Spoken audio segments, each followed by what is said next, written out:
कौड़ी का हीरा। प्रिय दर्शकों, आप लोगों का स्वागत है मेरे YouTube चैनल अध्यात्म ज्ञान पर। आज की कहानी है एक कौड़ी का हीरा जो तेनालीराम पर निर्भर है। अब हम आपको बताते हैं कि तेनालीराम कौन थे। कर्नाटक राज्य में स्थित विजयनगर उस काल में दक्षिण भारत का एक सशक्त हिंदू साम्राज्य था।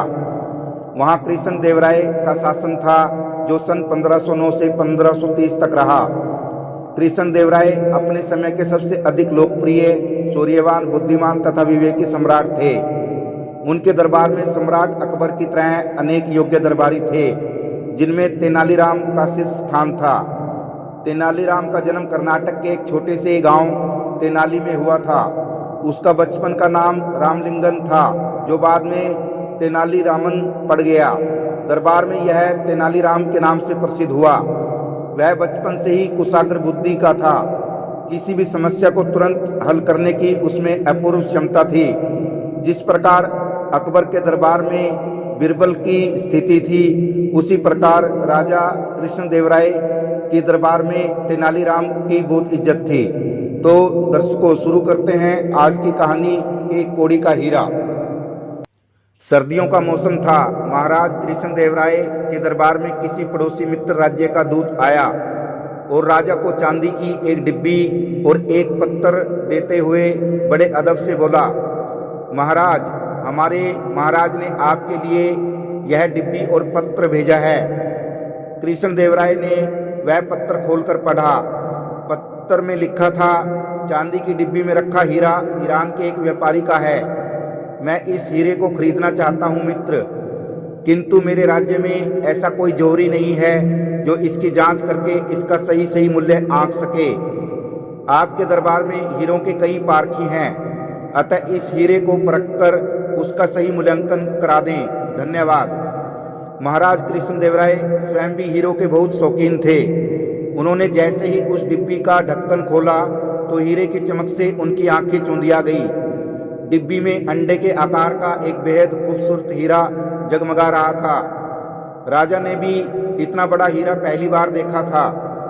महाराज ने दूत को अतिथिशाला में भेजकर राज्य के मशहूर जौहरियों को दरबार में बुलाया। जौहरियों को वह हीरा दिखाकर महाराज ने उसका मूल्य पूछा। सारे जौहरी उस हीरे को देखकर आश्चर्यचकित हो उठे। वे लोग काफी देर तक उस हीरे की जांच करते रहे और फिर आपस में सलाह मशवरा करके उनमें से एक ने कहा, महाराज, ये हीरा बड़ा ही अनमोल तथा नायाब है। वैसे इसकी सही कीमत आंकना तो मुश्किल है, फिर भी इसके लिए 10 लाख स्वर्ण मुद्राएं भी कम हैं। जौहरियों के उत्तर से महाराज कृष्णदेवराय संतुष्ट नहीं हुए। कई दरबारी भी हीरों की परख के लिए प्रसिद्ध थे। उन्होंने भी उस हीरे को खूब अच्छी तरह जांचा परखा और आपस में मिलकर बहुत देर तक विचार विमर्श भी किया, पर उस हीरे के मूल्य का सही आंकलन नहीं कर सके। इसलिए वे बोले, महाराज, स्वर्ण मुद्राओं में इस हीरे का मूल्य आंकना बहुत कठिन है। उस हीरे की सही कीमत मालूम न होने पर महाराज कृष्णदेवराय गहरी चिंता में पड़ गए, क्योंकि वह अपने मित्र राजा को क्या उत्तर भेजेंगे। यह चिंता उनको सताने लगी। उस हीरे की सही कीमत तो पता ही नहीं चल रही थी। तभी तेनालीराम ने उस हीरे को देखने की अपनी इच्छा प्रकट की तो महामंत्री ने एक मीठी झिड़की देते हुए कहा, जब हीरों के इतने बड़े पारखी तक इसका मूल्य नहीं आंक सके तो तुम क्या करोगे इसे देखकर? तेनालीराम, शायद हीरे को देखकर उसका मूल्य बता सकूं। तेनालीराम ने बड़े शांत भाव से उत्तर दिया। आखिर में राजा ने वह हीरा तेनालीराम को देखने के लिए दे दिया। तेनालीराम ने उसे अपनी हथेली पर रखकर एक क्षण के लिए देखा और फिर उसे अपने कपड़े के लबादे के अंदर बाईं तरफ रख लिया। ये क्या कर रहे हो तेनालीराम? तुमने हीरा अपने वस्त्र में क्यों छिपा लिया? राजा ने अचंभे से पूछा। घबराए नहीं अन्नदाता, मैं तो अपने दिल से इस हीरे का मूल्य पूछ रहा हूँ। इतना कहकर तेनालीराम ने अपने लबादे के अंदर झांका और फिर हीरा निकालकर महाराज को देता हुआ अपना मुंह बिचकाता हुआ बोला, क्षमा करें महाराज, ये हीरा एक कौड़ी का भी नहीं है। यह सुनते ही दरबार में सन्नाटा छा गया। हीरों की पूरी जांच परखकर उसे अनमोल बताने वाले सारे जौहरी एकाएक बिगड़कर राजा से बोले, महाराज, तेनालीराम ने हमारे ज्ञान व वर्षों के अनुभव को चुनौती दी है।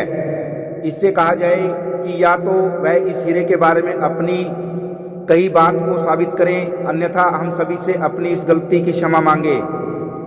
तब कृष्णदेवराय ने तेनालीराम से पूछा, तेनालीराम, तुम यह कहते हो कि इस हीरे की कीमत एक कौड़ी की भी नहीं है, तो इस बात को साबित करो, वरना इन लोगों से क्षमा मांगो। तेनालीराम महाराज के साथ साथ समस्त जोरियों तथा दरबारियों को एक अंधेरे कमरे में ले गया।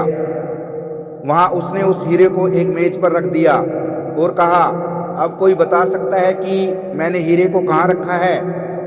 इस प्रश्न पर सारे लोग चुप खड़े रहे। किसी को भी पता नहीं चला कि हीरा कहाँ है। सबको खामोश खड़ा देखकर तेनालीराम ने खुद अपने प्रश्न का उत्तर देते हुए कहा, हीरा मेज पर रखा है, पर अंधेरा होने के कारण किसी को दिखाई नहीं दे रहा। क्या यह असली हीरा हो सकता है? यह सुनकर सारे दरबारी चकित रह गए। तेनालीराम ने तब कहा, मैंने यह देखने के लिए कि इस हीरे को लबादे के अंदर अंधेरे में छिपाया था कि उजाले में इतना चमकने वाला हीरा अंधेरे में कितना चमकता है, लेकिन यह लबादे में छिपते ही साधारण पत्थर बन गया। क्या ऐसे ही हीरे होते हैं?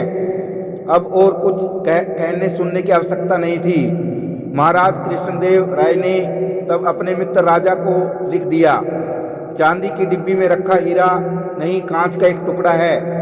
इसे इस चतुराई से तराशा गया है कि आवश्यकता से अधिक प्रकाश परावर्तित कर सके और लोग भ्रम में पड़कर उसे हीरा समझ लें। तब सब लोगों ने तेनालीराम की चतुराई व सूझबूझ की बहुत प्रशंसा की।